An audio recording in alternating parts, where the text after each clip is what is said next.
DXKS Radio Ronda 1080. Kay sa responsable na pagmina, aduna tay paglaom o kalambuan. Ang sarap-sarap, nakaka-relax, bawat higop dala ay lakas. Nagamit ko og Mixtel tanglat. Kalwa sa Diyos, tuloy nga produkto ang akong dugo na normal na. 120 over 80 na lang. Ang Mixten, kalwa sa Diyos ang akong lawas karon balik na sa unang panglawas ko. Ang pag-inom na ko sa Mixten Herbal Coffee, na-relief ko anak dok hantod nga dili na jud hapdos ang akong kuto-kuto. Ang ating kape, Mixten Herbal Coffee. Ang Mixten Herbal Coffee mabibili sa Doc Alternativo Center sa Surigao City Branch, AY Tandan Building, Amat Corner, Sarveda Street, Surigao City. Sa Cantilan, Surigao del Sur Branch, 2nd floor, Iparagari Building, Orellana Street, Barangay Linentian, Cantilan, Surigao del Sur. Ang Mixten Herbal Coffee mapalit na sa mga tindahan, butika ug supermarkets. Nilrose DG Satellite and Communication Service offers signal installation for your TV works even through generator sets. Promos offer signal 100% HD installation with free 2 months load worth of 1,000 pesos load. You can visit our office at Kaimo Corner sa Nicolas Street. Store name XYZ General Merchandise. Authorized dealer of Signal Satellite Service Center and Load Station. Para sa paspas ng instalasyon, tawagin lang ang manager na si Neil Y. Arlan sa cell number 0951-460-6642 or si Rins A. ang technician unloading station in charge sa cell number 0909-464-3879 for as low as 100 pesos load per month. Nilrose DG Satellite and Communication Service. Arap na! GSIS advisory to all qualified GSIS members. Please be advised that the GSIS computer loan is now open. Applications may be filed through kiosk, eGSIS Mo, and GTouch. Over-the-counter application will be also accepted following the rules on who can file OTC applications. The loan program will be open till June 30, but applications via eGSIS Mo will be disabled by June 24. This is to allow the processors enough time to download from GSIS Mo the applications receiver and process them before June 30. For applications received via OTC, it is highly encouraged to finish the processing by June 30 so that we will be no longer have to request to reopen GWAPs, the GSIS Wireless Automated Processing System. As you already know, whenever we reopen GWAPs to process the remaining applications, we run the risk of allowing other members to avail all the loan after the deadline. Please be guided accordingly and kindly disseminate to your respective offices. Sa panahon karon, importante nga timano nato ang atong panit. Ayaw kini pasagdi kay mao kini ang unang makita hilabi na gyud og ang atong trabaho hinahanglan mo atong bangog mga tao. Gamit og Charisma Kojic Soap with Papaya Extract para sa healthy young looking skin. Kayang papution ang imong panit sulod sa 7 lamang ka adlaw. Charisma Kojic Soap with Papaya Extract. Masaligan og epektibo. Charisma Kojic Soap with Papaya Extract. Charisma Kojic Soap with Papaya Extract. Charisma Kojic Soap with Papaya Extract is a quality product of Jesser Marketing. Kasaligan na, epektibo pa. Mapalit na karon sa inyong mga suking butika. Surigao Toppers Multicells Incorporated, sila nagabaligya sa mga harina nga first class, third class, all-purpose flour, cake flour, aduna subslay cooking oil, margarine, lard, bakery items, bugas, white sugar, brown sugar, assorted grocery items, school supplies, party needs, gamit sa mga pang-party, microwavable container, giveaway for wedding, birthday, christening, baking supplies, and utensils. Aduna subslay religious items, cosmetics, assorted bags, sandals, slippers, scales, kitchenware, glassware, appliances, cabinets, and drawers. Gawas ni ana, aduna subsilay Toppers Agriventure nga din makapalit ka sa ilang cargado feeds, eggcell feeds, accessories, medicines, insecticide, dog food, whiskey food, suguban pa sa ubos ng katarunganon kaayo ang presyo. Na kini mahimutang sa San Nicolas Street ning Dakbayan sa Surigao. Makontak sa telephone number 231-9554 og ang cellphone number 0938-553-994 og ang 0939-930-2892 alang sa dugang kasayuran. RPN Radio Philippines Network, Radio Ronda DXKS Surigao, member, kapisanan ng mga broadcaster ng Pilipinas. Ang ating mga guests, bitinin muna natin kayo ng konti, no? For a few reminders, mapapanood at mapakikinggan ninyo ang ENTREP Radio via the website ng DWIZ, which is dwiz882am.com. Pwede nyo rin po i-download ang DWIZ application sa iOS at Android. Live din po tayo ngayon sa DWIZ 882 Facebook page. Ang ating hotline ay 84701750 hanggang 54. Ang text line naman po natin, 0999-376-6768. And syempre, wag natin kalimutan, sundan ang ENTREP Radio, ENTREP Radio online Facebook page para sa mas marami pang kaalaman at impormasyon tungkol sa pagnenegosyo. Oo, I have to insert lang, no, partner. Talagang ENTREP Radio page natin ngayon talagang punong-puno ng mga viewers kasi nga naglalagay tayo ng mga content about businesses. And if you want your business to be featured din sa ENTREP Radio page, you can just message us, send us a PM, anong negosyo ninyo, kung gusto nyo ma-interview dito sa DWIZ or ma-videohan natin yung inyong negosyo. Nako, we would love to share and talk about your business. Oo, lalong-lalo na kung meron kayong mga challenges and successes. Anong ginawa nyo para nakapag-survive kayo during the pandemic? And maybe we can help others din. Makatulong tayo sa ating mga ka-ENTREPs, no? Lalong-lalo na yung mga nahihirapan mag-recover ng pagdaan nitong pandemic. Like and follow ng mga ka-ENTREPs. Yeah, so also mga ka-ENTREPs, as mentioned before, ito po meron po tayong Certified Voice Artist Program and Batch 13 nagsimula na po ng May 7, just yesterday, as mentioned.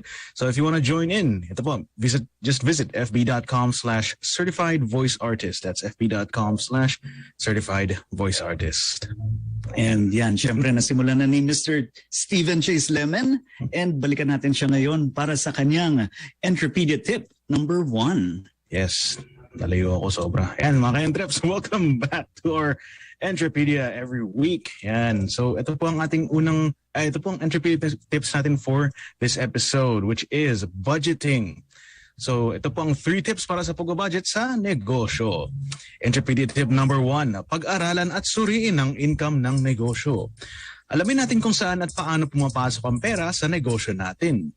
Mula dito, malalaman natin kung magkano ang babawasan natin para sa gastusin o overhead at mapapaghandaan natin ang mga susunod pang gastusin sa mga future months. Ayan po. So yan po ang ating Entrepedia tip number 1. Meron po tayong 2 tips sa parating mga ka-ENTREPs during this episode. Kaya tandaan po natin, pag-aralan at suriin ang income ng negosyo. Back to you guys. Yes. Thank you very much, Mr. Steven Chase Lemon, our Mr. Entrepedia, no? Para pag-share ng ating Entrepedia tip. Thank you. Partner. Ayan, ito na nga. Ito na nga pagkatapos natin marinig yung tip ni Chase, no? Ito na nga. Sir, I think si Sir Urjon ba nandito na? Mukhang wala pa si Sir Urjon. Pero nandito na po ang ating second guest dapat, no? Si Sir Shad. So, simulan na lang natin sa kanya para tuloy-tuloy ang ating show ngayon. Ayan, sige. So Chase, maybe you can do the introductions kay Sir Shad. Sir Shad, hi, good afternoon. Hi, good afternoon. Hello everyone. Thanks for having me here. Hi, Sir Chad. Welcome to ENTREP Radio.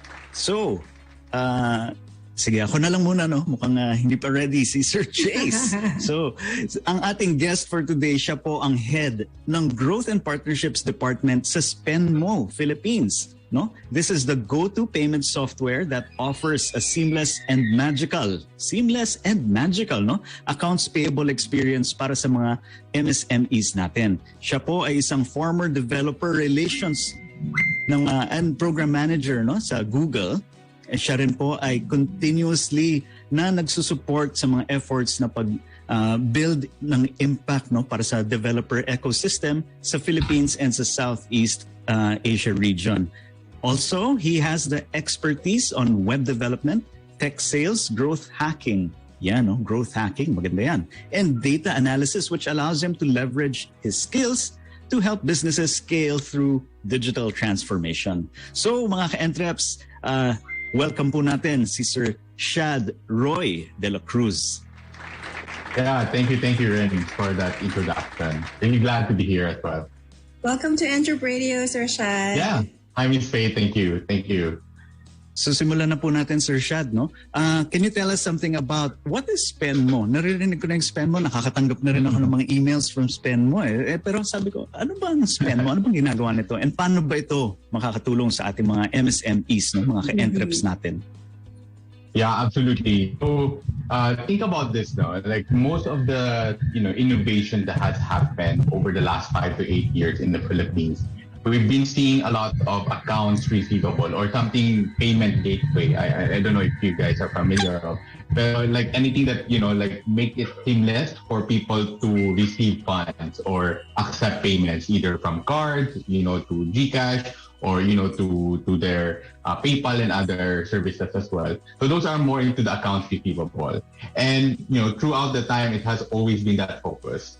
And of course, with that said, there's also the other side of the, which is the account payable.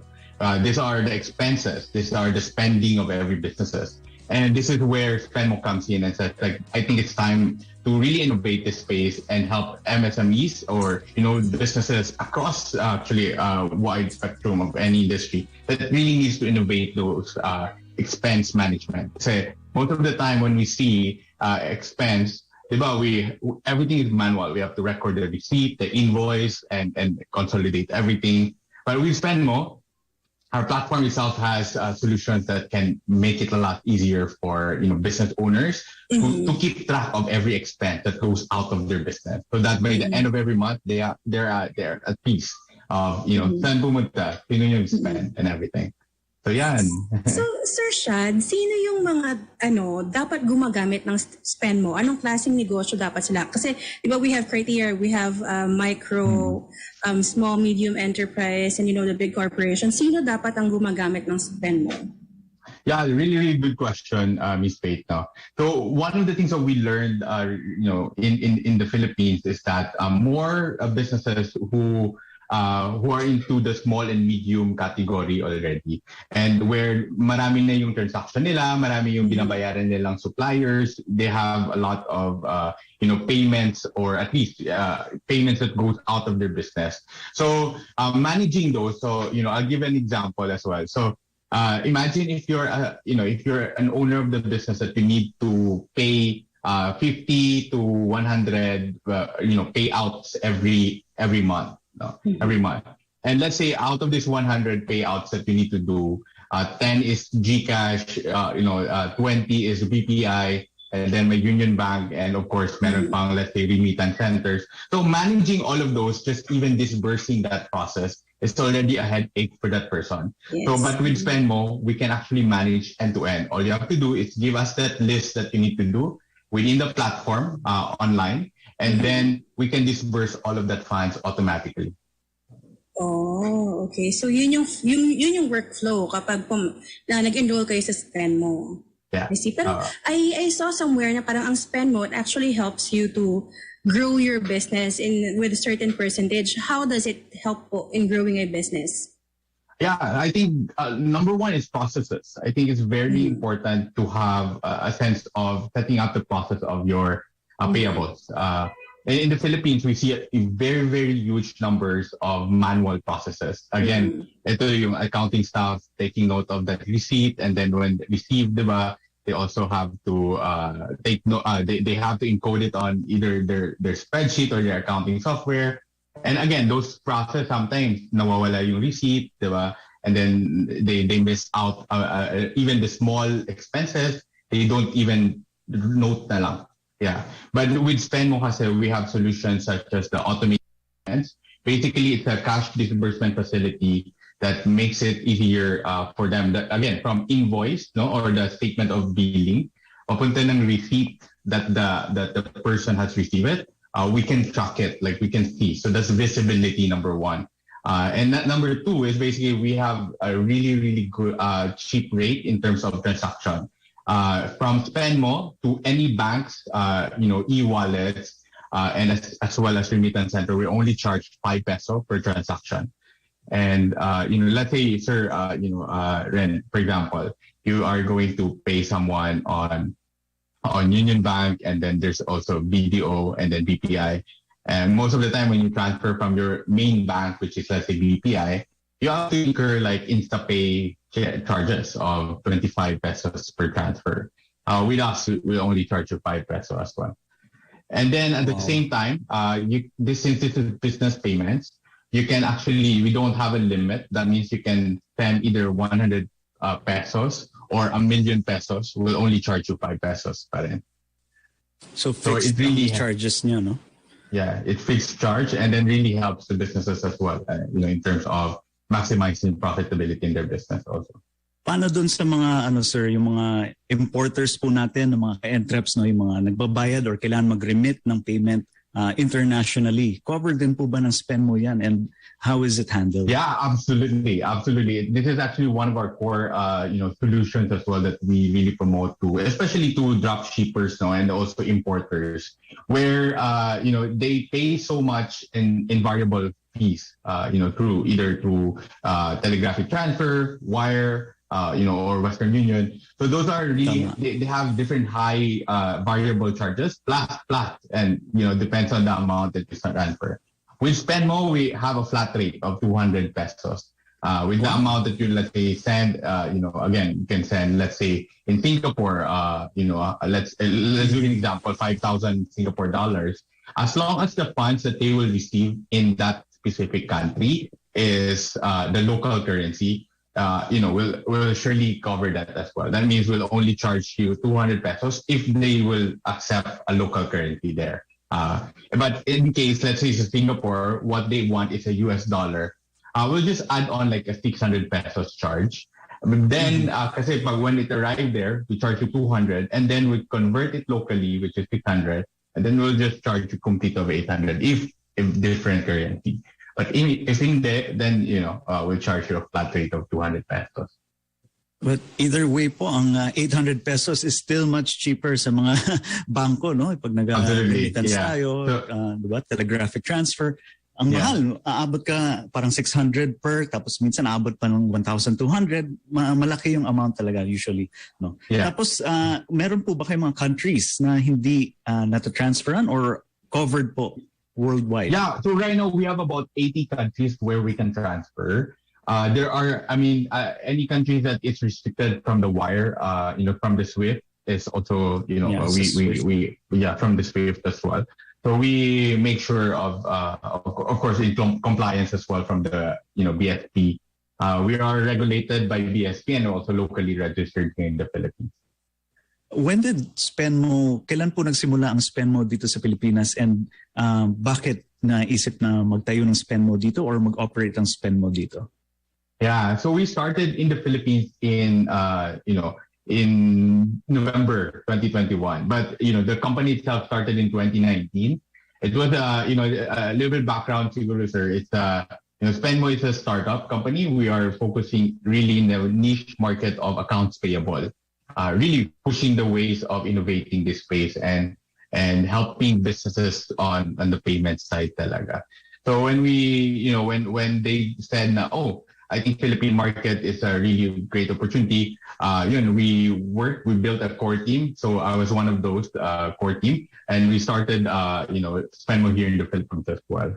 And now, we're really working to getting, understanding of the market here.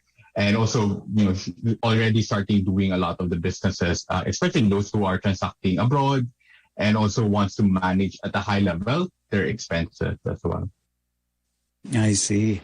And meron bang special promos or consideration para sa mga Pinoy, Pinoy ka-ENTREPs natin dito? Siyempre, SPENMO is a multinational company. So parang anong pang benefits? Alam mo naman ng Pinoy, mahilig yan sa what else can you do or give me? Yeah, absolutely, sir. So, to everyone who are watching, siguro, feel free to connect with me, and then, I can give you a free transaction. So just to share with you, our platform is pay as you go. That means, we only charge the 5 pesos, transaction fees. And then at the same time, for international transfer, we charge a 200 pesos flat rate as well. But if for those who are watching and wants to connect with me, by listening here, feel free to connect with me. I can give you those free transactions for 2 months.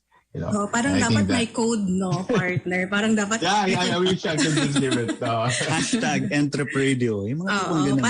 Para alam ni Sir Shad na nalaman ninyo ang kanilang platform through ENTREP Radio para merong libreng transaction, diba? Yeah, I don't know if pwede kong ma-share yung email address ko. Pero, again, for me, connect with me directly. I can, connect you and onboard you as well to our platform. So, yeah. Pero I think talaga, Sir Shad, yung Spenmo will be very helpful kasi yun nga naman, parang it will help you list all the things na parang kailangan mong transactions na kailangan mo within your business. Kasi sometimes, sometimes it takes a lot of time for me to process things kapag may sendan ka. Kasi baka magkamali. Alam mo yun.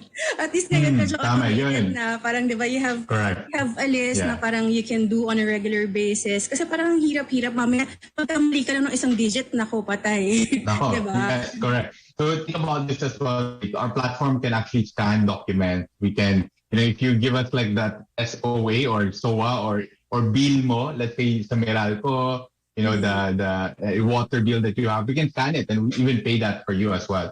Other services that we can cover is payment in BIR. A lot of our accounting partners as well are really utilizing our tool to pay bulk payments to BIR and as well as SSS. So later on, hopefully, once we have, as I mentioned, we launched in November. Actually, we started the business talaga December na eh. And really starting to find ways and how to integrate it more locally here in the Philippines. Yun, no? Very useful. Nakikita ko na kami kasi importer kami. Kini ang simbianan sa RPN Radio Philippines Network DXKS DXKS 1080 ang inyong Radio Ronda 5,000 watts nagsimbiya sa ikatulong andana sa UEPCO Lim Building, Borromeo Street, Dakbayan sa Surigao. RPN Radio Philippines Network DXKS 1080 ang inyong Radio Ronda.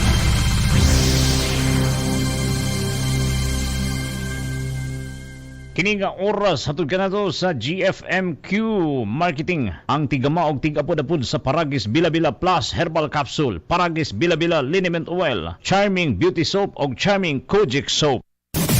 Paragis Bila-Bila.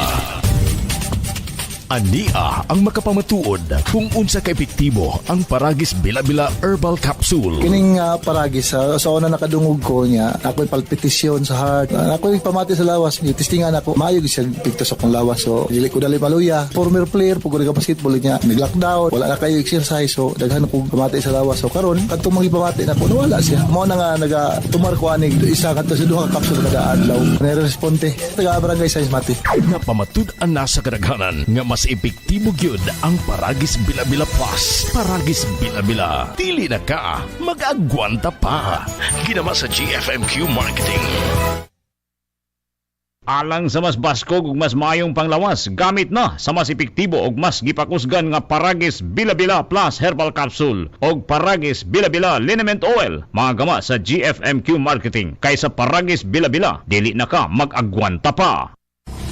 SED Panyawan Health Testimonies. Mga pagmatuod sa kaayuhan pinagi sa SED Panyawan Products sa SED Marketing. SED Panyawan Health Testimonies. Dili ko kalakaw, nagkamang-kamang na lang. Nikalit ko to. Tungod na siguro sa tiguang ba. Niyagig yung banhod. Una, naghubag ang tuhod. Unang kabulan ko tong kamang-kamang sa taas. Ay, kung anak, iyang kauban, trabaho nga. Pem na ka ng Panyawan, kay epektibo do, kay na kay herbal ko na. 2 kabulan, murag, arang-arang na siya. Motong, maakyo na kong tindog na uli. Sige, nung inamato. SED Panyawan Health Testimonies. Si Dr. Emmanuel Rivera, Doctor of Medicine o nagatumar sa pinaka-epektibo nga Shane Herb Plus Capsule. Ako si Dr. Emmanuel Rivera, subok na sa pag-inom sa Shane Herb Plus Capsule. Kinahanglan sa tao ang pagkaon aron mabuhi. Kinitungod kay ang matag parte sa atong lawas may gabit sa enerhiya gikan sa pagkaon. Sama sa atong utok mo gamit sa energy aron makahuna-huna. Ang atong kasing-kasing mo pitik ug ang atong mga muscle aron makalihok. Pero dili garantiya ang pagkaon lamang katulo sa isa kadlaw, mas kinahanglan nato ang vitamins and minerals aron mabatukan ang mga sakit. Ang vitamins and minerals mao ang essential nutrients kansa makuha usab nato pinaagi sa pagtumar sa Shane Herb Plus Capsule. Maong ako mismo nag-inom sa Shane Herb Plus Capsule aron mulig-on ang akong immune system. Ang pinakamaayo o pinaka-epektibo walay lain. Dinhi sa Surigao City, ang Shane Herb Plus Capsule mapalit sa Palma Drug, Borromeo Street, og Family Drug sa Nicolas Street, Surigao City, ug mapalit sa tanang farmasya sa inyong lugar.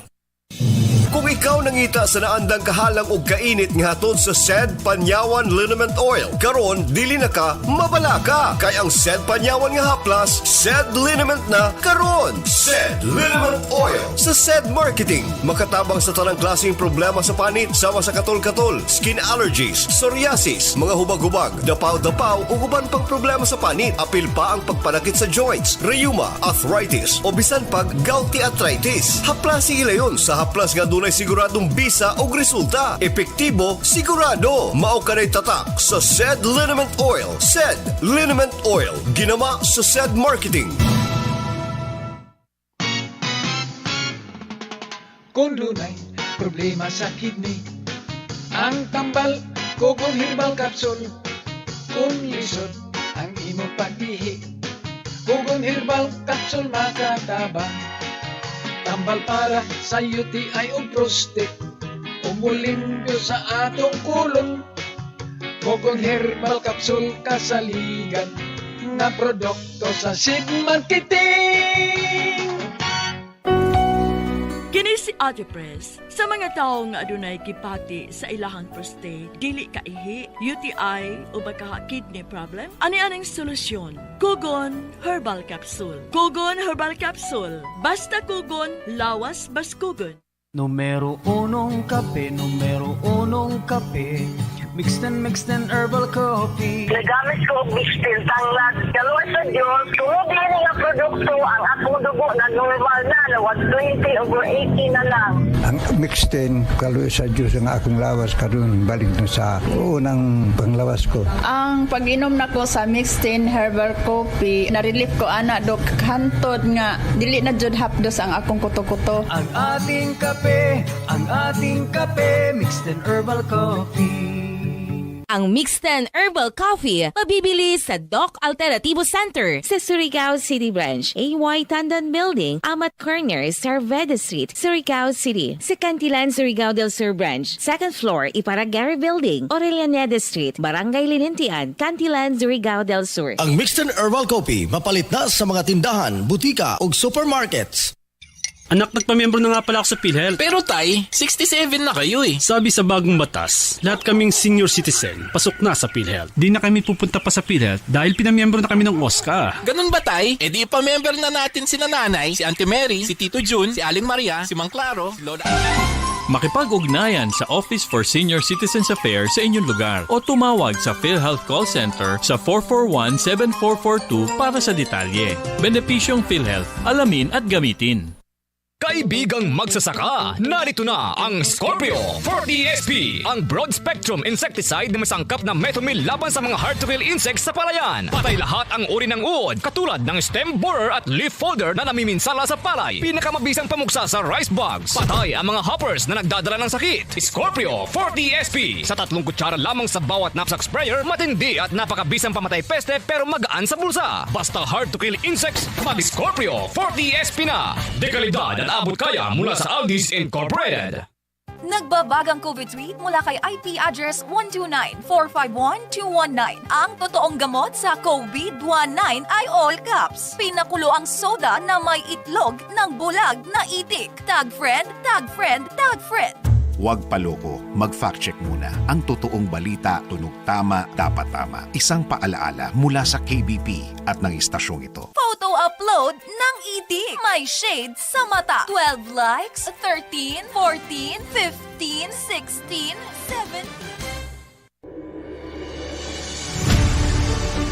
17. Kini ang simbiyanan sa RPN Radio Philippines Network DXKS DXKS 1080 ang inyong Radio Ronda 5,000 watts nagsimbiya sa ikatulong andana sa UFCO Lim Building, Borromeo Street, Dakbayan sa Surigao.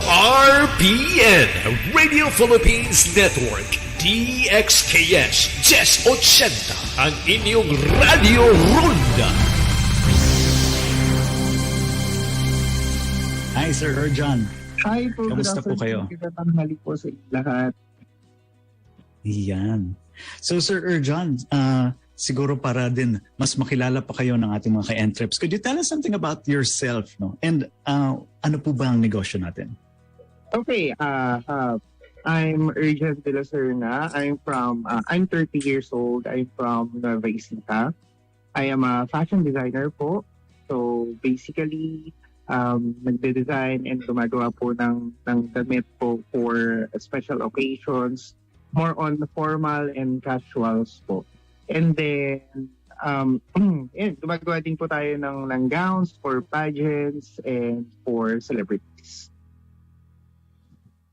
Wow. Ang una ko namang tanong, partner dyan, Sir Erjan, ano ang feeling na, ito talaga, gusto kong malaman, anong feeling na yung mga designs mo, yung mga creations mo? Kasi, diba, ang dami mong magagaling na kalaban, ang daming designs na sobrang magaganda, diba? I mean, lahat yun, best of the best yung mga designs and creations na pinapakita sa Miss Universe Philippines, diba? And yours actually won the best national costume. Ano po ang pakiramdam?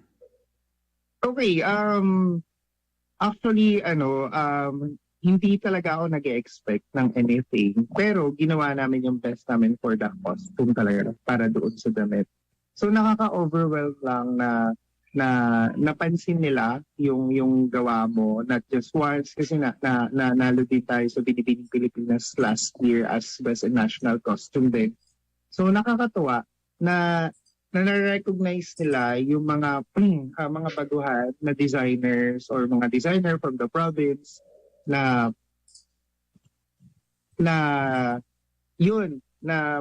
nagkakaroon kami ng chance para mag-take sa national stage.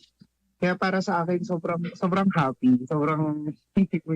actually ang tagal nga mag-sink in sa akin eh. Hindi pa doon nagsisink in kay Sir Erjan. And I think pinapakita natin yung video nung nanalo ng Best National Costume for this year. Ito yung sinuot ni Miss Albay. Yes po. Kasi siguro po, you can tell us a bit kung saan po nanggaling yung inspiration, bakit ito yung design na ginawa ninyo? Okay. The inspiration is the candidate herself, si Julia Sobier. Kasi si Julia is mahilig sa martial arts, then nag-stunt woman siya, and then mahilig din siya sa taekwondo and everything. So siya yung una kong naging inspiration. Dapat kasi pag gumagawa ng costume is something na dapat maipo-project ng maayos ng candidate para mas madali niyang dalhin sa stage or sa kung saan man siya gagamitin. And ang naging isa sa mga inspiration ko dito is sa Halia, the lunar moon goddess of Albay mythology or Bicol mythology, and of course Raya, and meron din siyang touch ng Mayon volcano, yung hat niya, so hand-painted yon na texture ng Mayon volcano since siya ay from Albay. And then for the fabrics, ang theme kasi for this year's Miss Universe Philippines National Costume Competition is Habi. The weaves, indigenous weaves ng Philippines. Kaya yun, gumamit ako ng 4 na klase ng fabric for Julia's costume. I see. Very no? Ang talaga pag sinabi mo kasi designer usually talaga, ima-match yan sa personality or kung ano yung mga preference nung dinedesignan. No? So talagang when you see the kumbaga, ano yung kinalabasan niya, talagang wow. No? Award-winning level talaga po siya. So Sir Erjon, nung nagsimula po ba kayo no, na maggawa nito, how long was it ago pala? Yun na lang ang tanongin natin. Gaano na po kayo katagal na nag-design? Yes.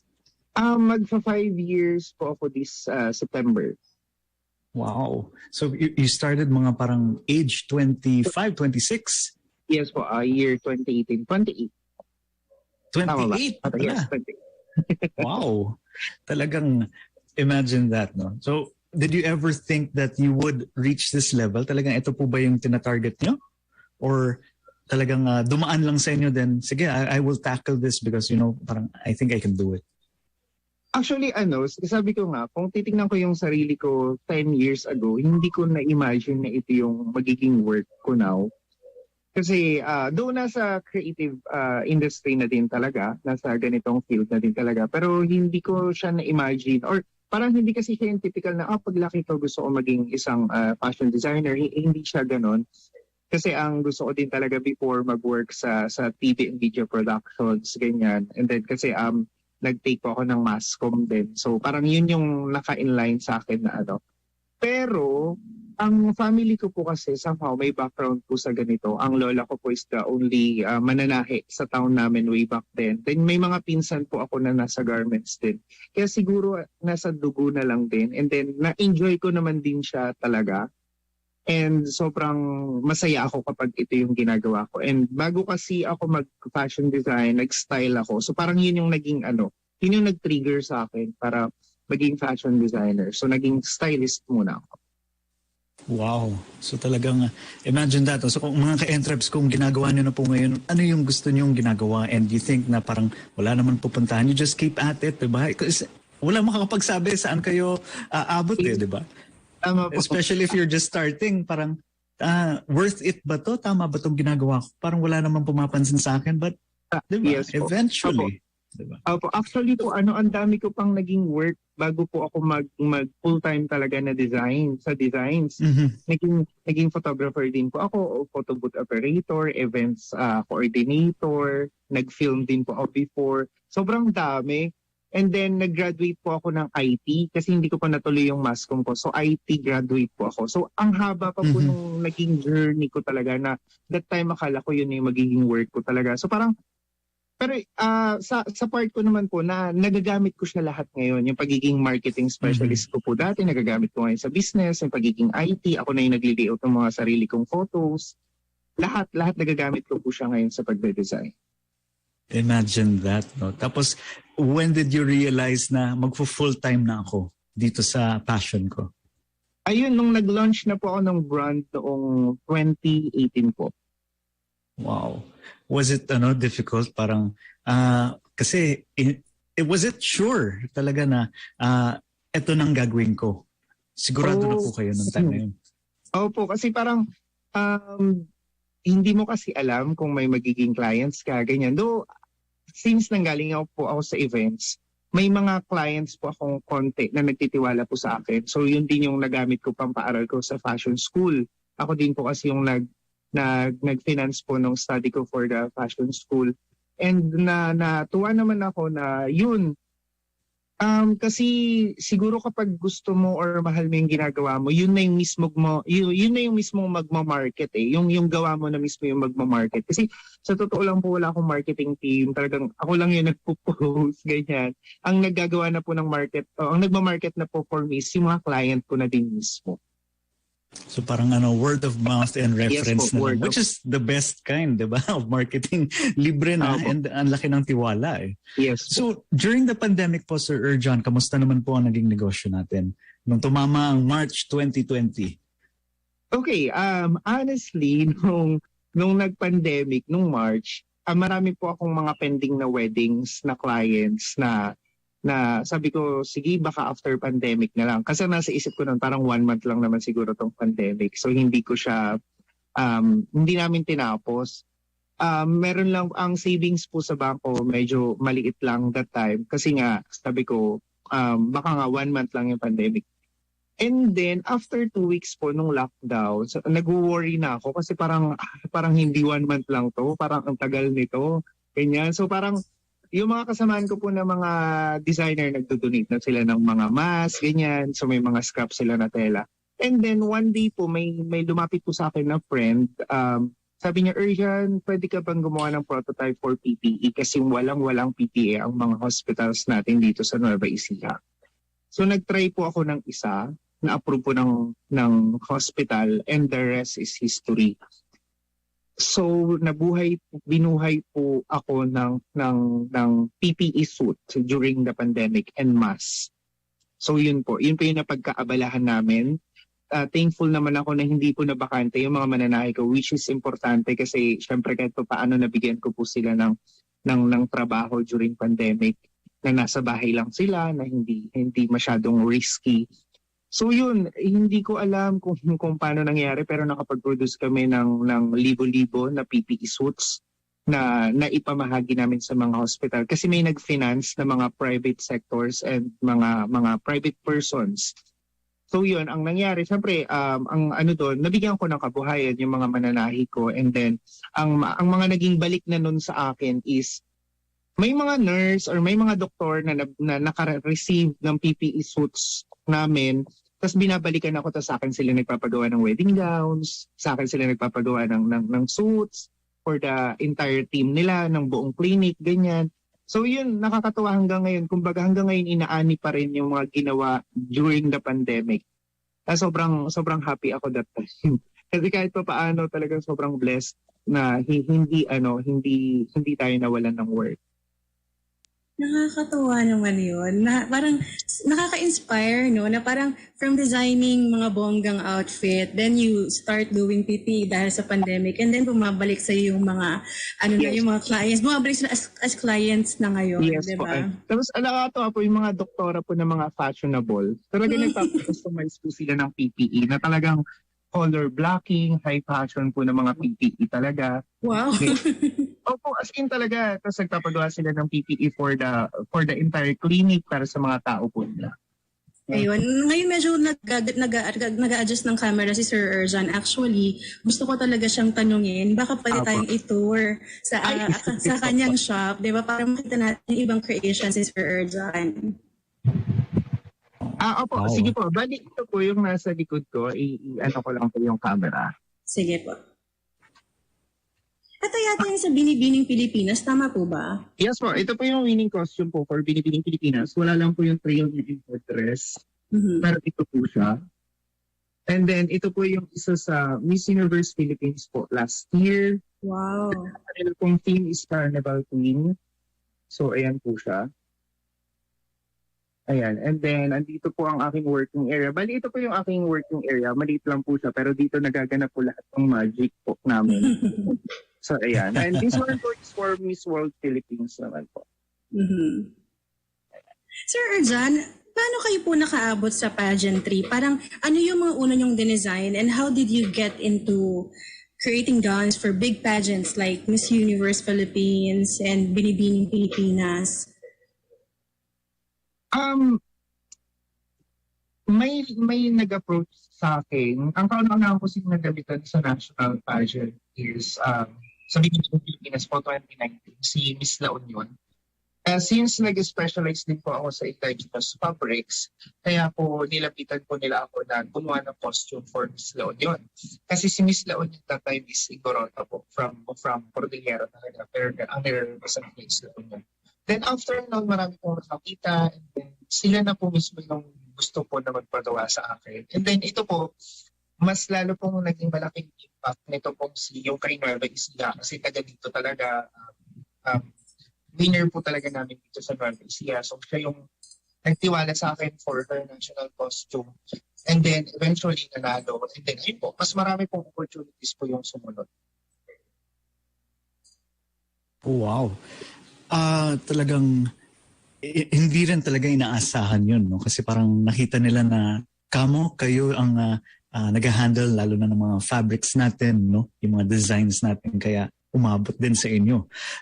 Sir Erjan, if we have some kay ENTREPs na gusto makipag-in-touch, get in touch with you, no? Or collaborate po with you, maybe you can share with us your contact details. Yes po, ito po yung name ko, Erjan de la Serna. Ito din po ang name ko sa Facebook and sa Instagram. Message lang po nila ako. Very active naman po ako na mag-reply po. So yan po mga ka-ENTREPs, narinig nyo, hanapin nyo na lang po siya sa Facebook, no? Erjan de la Serna. Partner.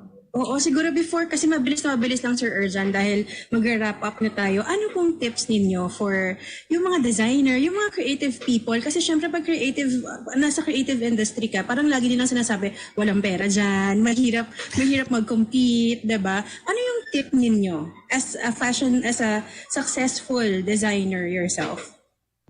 Actually, hindi po totoong walang pera. Sobrang laki po ng pera kung talagang gugustuhin po natin. Hindi mawawalan kung tutuusin. Kasi every day, every event, kahit anong klaseng pangyayari sa buhay natin, kailangan natin ng mga creative, ng someone from the creative industry. And siguro ang maipapayo ko sa mga sa mga nasa gustong pumasok sa creative industry, parang yun lang, wag tayong matatakot na sumubok.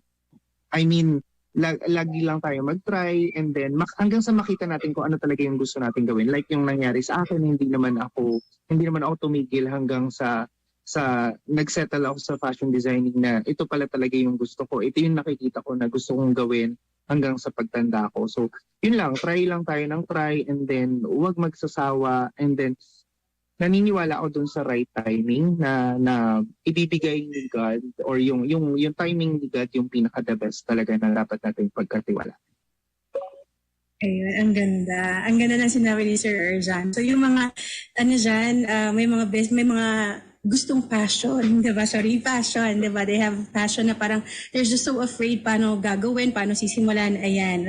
Panoorin ninyo yung interview. Actually, kung late na kayong naka-join sa ENTREP Radio, balikan ninyo yung mga, actually pati yung interview natin in the start of the show yan. Balikan nyo, pwede nyo balikan. Nandyan sa DWIZ ang ating interview. So Sir Erjan, thank you so much for joining us this afternoon. And we're very, very proud of you. We're very proud of the designs.